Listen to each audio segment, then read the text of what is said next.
Dia 18, Gênesis capítulo 19. Ao anoitecer daquele mesmo dia, os dois anjos chegaram à entrada da cidade de Sodoma. Ló estava sentado à entrada quando o avistou.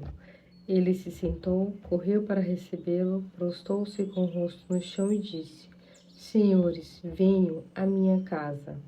Lá vocês poderão lavar os pés e passar a noite. Amanhã cedo poderão seguir viagem. E eles responderam: Não, passaremos a noite na praça pública. Mas Ló insistiu muito e eles acabaram aceitando o convite. Ló ofereceu a eles um banquete, mandou preparar pães sem fermentos e eles comeram. Quando estavam se preparando para dormir, vieram todos os homens de Sodoma, todos, tanto jovens quanto velhos, e cercaram a casa. Eles gritaram a Ló: Traga para fora os homens que estão aí. Queremos ter relações com eles. Ló saiu da casa depressa, fechou a porta atrás de si e disse aos homens: Por favor, meus irmãos, não façam essa maldade. Escutem, tenho 2 filhas virgens. Eu as entrego a vocês para que façam com elas o que quiserem. Mas deixem meus hóspedes em paz, porque eles contam com a minha proteção. Sai da frente, gritaram os sodomitas. Quem você pensa que é? Ora, deixamos este sujeito morar em nossa cidade como estrangeiro e agora quer ser nosso juiz, pois vamos fazer com você coisa pior do que a eles. E avançaram contra Ló, dispostos a arrombar a porta. Mas os hóspedes puxaram-no depressa para dentro da casa e fecharam a porta. Depois, deixaram cegos os homens que estavam lá fora, desde o mais jovem até o mais velho, de modo que não conseguiriam encontrar a porta. Então, os hóspedes perguntaram a Ló: Você tem mais parentes nesta cidade? Genros, filhos, filhas ou outro parente? Leve-os todos embora daqui, pois vamos destruir a cidade completamente. As acusações contra eles aumentaram muito e chegaram ao céu. Por isso o Senhor nos enviou para destruir a cidade. Então Ló foi correndo falar com os futuros genros das suas filhas e disse-lhes: Tratem de sair imediatamente da cidade. Ela vai ser destruída pelo Senhor. Mas os moços acharam que ele estava brincando e não lhe deram ouvidos. No dia seguinte, bem cedo, os anjos insistiram com Ló, dizendo: Arrume-se depressa, pegue a sua mulher e suas 2 filhas, que vocês estão aqui, e saiam enquanto podem. Vocês estão correndo risco de morrer com a destruição da cidade. Mas Ló não se apressou. Então os 2 anjos tomaram-nos pelas mãos, bem como sua mulher e as 2 filhas, e os tiraram dali à força, deixando-os fora da cidade, porque o Senhor teve misericórdia deles. Quando já estavam fora da cidade, um dos anjos disse: Fujam, corram sem parar e sem olhar para trás, e não parem no vale. Não vão para as montanhas e só parem quando chegarem lá, senão arriscarão-se a morrer.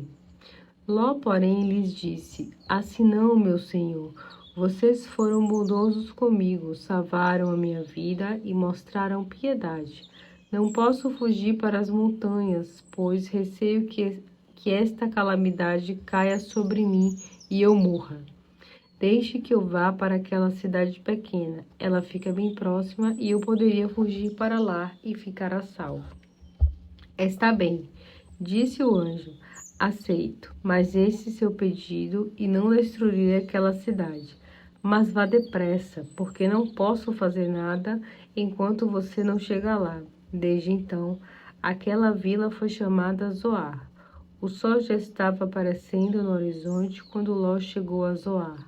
Então, o Senhor fez chover fogo e enxofre sobre Sodoma e Gomorra. Ele destruiu completamente aquelas cidades, as demais cidades da planície, os habitantes e o que nascia da terra. Mas a mulher de Ló olhou para trás e foi transformada numa estátua de sal.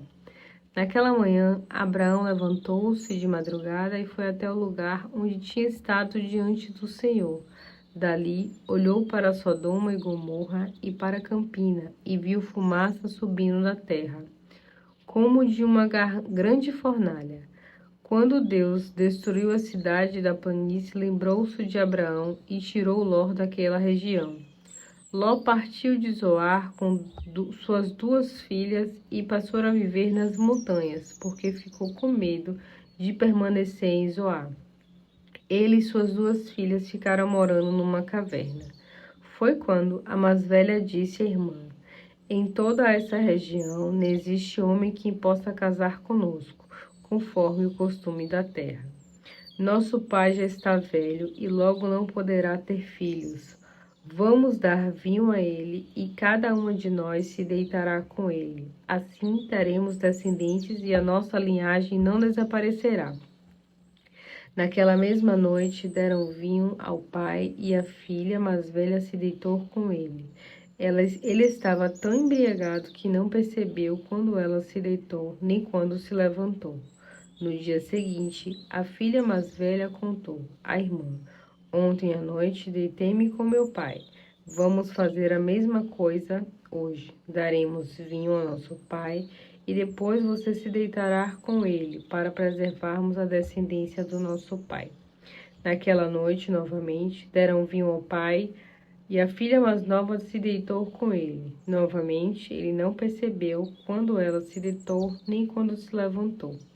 Deste modo, as 2 irmãs ficaram grávidas do próprio pai. A filha mais velha deu à luz a um filho chamado de Moabe, que é o pai dos moabitas de hoje. A filha mais nova também deu à luz a um filho chamado Ben-amim, que é o pai dos amonitas de hoje.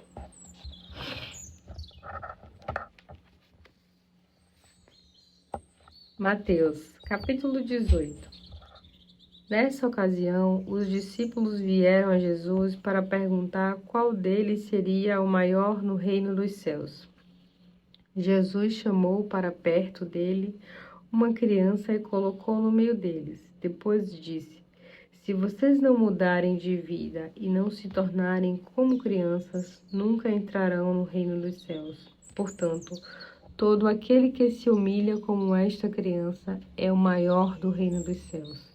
E qualquer um de vocês que acolhe uma criança como esta em meu nome, está me recebendo. Mas se qualquer um de vocês fizer um destes pequeninos que creem em mim tropeçar, seria melhor ser jogado nas profundezas do mar com uma pedra de moinho amarrada no pescoço. Ai do mundo por causa de todas as suas maldades. A tentação para fazer o mal é inevitável. Mas ai do homem que provocar a tentação. Portanto, se a sua mão ou o seu pé faz você pecar, corte-os e jogue-os fora. É melhor entrar no céu mutilado ou aleijado do que ser lançado no fogo eterno com as 2 mãos e os 2 pés. Se o seu olho faz você pecar, arranque-o e jogue fora. É melhor entrar no céu com um olho só do que ser lançado no fogo do inferno com os 2 olhos. Tomem cuidado para não desprezar nenhum só destes pequeninos, porque eu lhes digo que no céu os seus anjos sempre estão na presença do meu Pai. O Filho do Homem veio para salvar os perdidos. O que vocês acham? Se um homem tiver 100 ovelhas e uma se desviar e se perder, o que ele fará?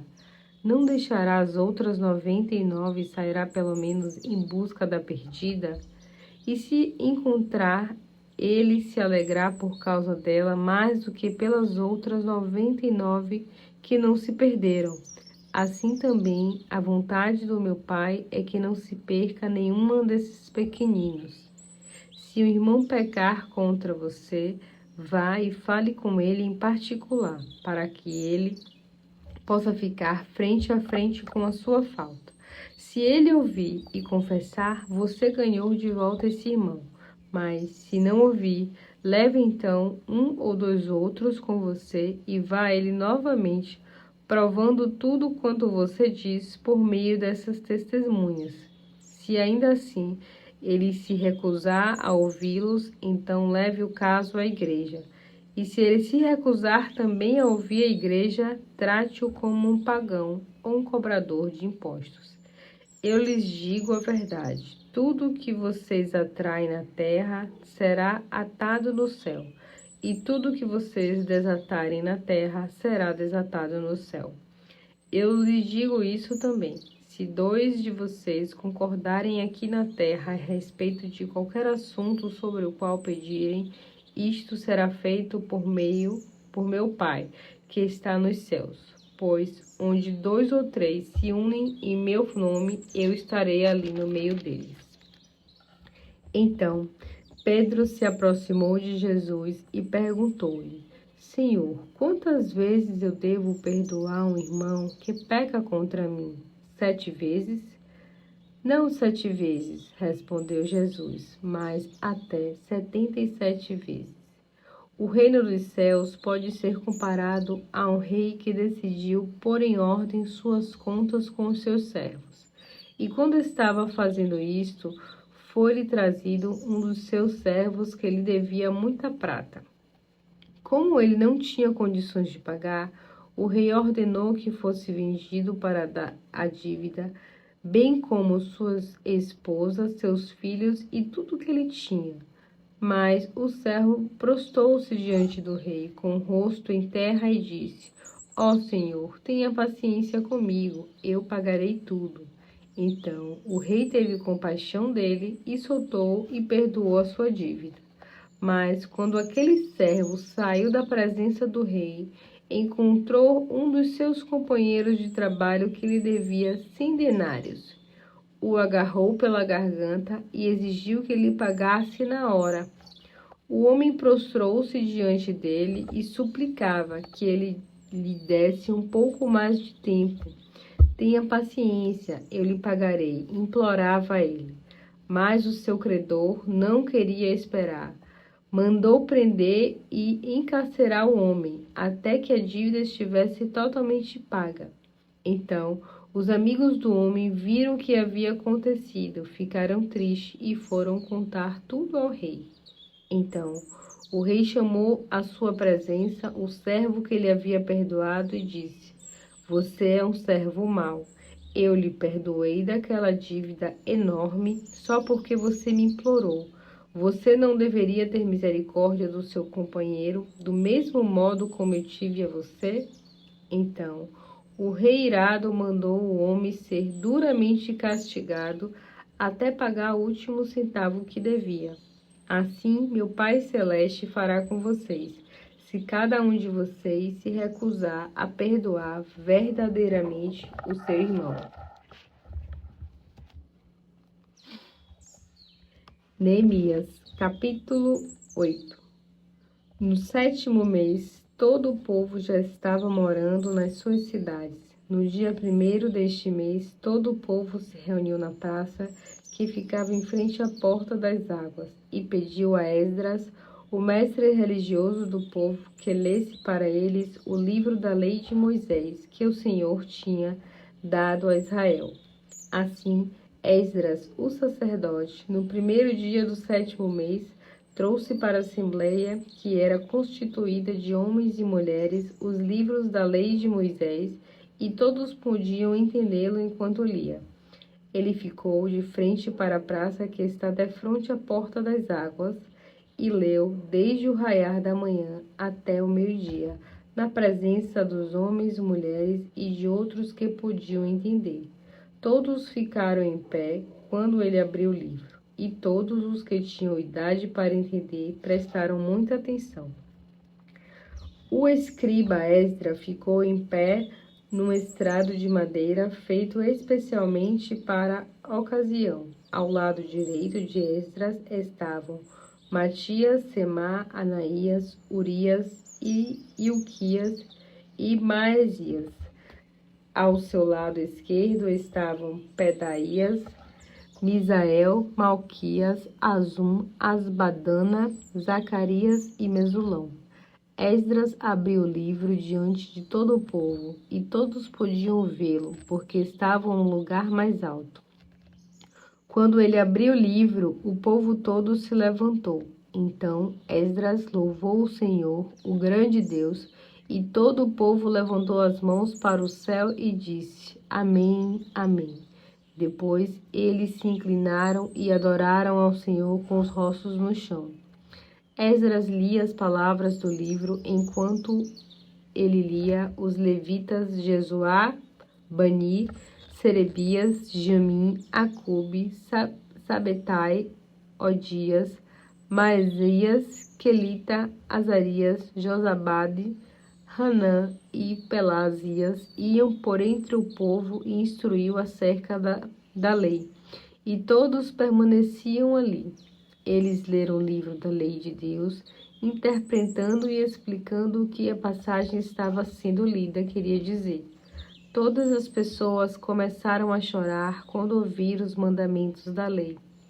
Então Neemias, o governador, Esdras, o sacerdote e escriba, e os levitas que estavam instruindo o povo disseram a todos: Não chorem num dia como este, pois hoje é um dia especial diante do Senhor, o nosso Deus. E Neemias acrescentou: Hoje é um dia para ser comemorado. Comam e bebam do melhor que tiverem e repartam com os que passam necessidades. Este é um dia consagrado ao Senhor, porque a alegria do Senhor é a força de vocês. Vocês não devem ficar desanimados e tristes. E os levitas também acalmaram o povo, dizendo: Não chorem, hoje é um dia santo, não fiquem tristes. Então todo o povo saiu para comer e beber, repartir com os outros. Foi um tempo de grande e alegre comemoração, porque todos podiam ouvir e entender as palavras de Deus. No segundo dia do mês, os chefes dos grupos de famílias, os sacerdotes e os levitas se encontraram com Esquibra, Esdras, para examinar a lei com muita atenção, mesmo nos mínimos detalhes. Enquanto estudavam a lei, eles viram que o Senhor Deus tinha dito a Moisés que o povo de Israel devia morar em tendas durante a festa dos tabernáculos, comemorando no 7º dia do mês. Deus também tinha dito que era preciso fazer um aviso geral por todas as cidades daquela terra, especialmente em Jerusalém, dizendo ao povo que fosse para as colinas apanhar ramos de oliveira, ramos de murta, folhas de palmeira e ramos de figueira para fazerem tendas, onde deveriam morar enquanto durasse a festa. Por isso, o povo saiu e foi cortar ramos e usou estes ramos para construir tendas nos terraços de suas casas, nos seus pátios, nos pátios do templo, na praça que ficava ao lado da Porta das Águas, ou na praça da Porta de Efraim. Todos os que tinham voltado do exílio construíram tendas e moraram nelas durante os 7 dias de festa, e todos estavam cheios de alegria. Este mandamento não tinha sido praticado desta forma desde os dias de Josué, filho de Num. Em cada um dos 7 dias de festa, Esdras pegava o livro da lei de Deus e lia. Eles celebraram a festa durante 7 dias, e no 8º dia houve um culto grandioso de encerramento, conforme estava determinado na lei de Moisés.